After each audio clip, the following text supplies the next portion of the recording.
აუტიზმის ეროვნული ცენტრის პროექტის პრეზენტაცია გამართა. მოზარდი და სრულწლოვანი აუტიზმის სპექტრის მქონე ადამიანებისთვის მრავალფუნქციური ცენტრი თბილისში შენდება, სადაც მათ დამოუკიდებელი ცხოვრებისთვის აუცილებელ უნარებს შეასწავლიან. საღამოზე ფონდის მხარდამჭერ ორგანიზაციებთან ერთად ის ადამიანებიც დააჯილდოვეს, რომლებიც წლების განმავლობაში აუტიზმის სპექტრის მქონე ბავშვებს მხარს უჭერენ.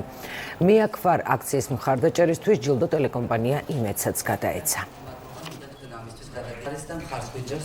ეს იქნება ცენტრის სივრცე მოზარდი და მოზრდილი აუტიზმის მქონე ადამიანებისთვის, სადაც ისინი შეძლებენ თავიანთი უნიკალური უნარების განვითარებას და დამოუკიდებელი ცხოვრებისთვის საჭირო უნარების შეძენას.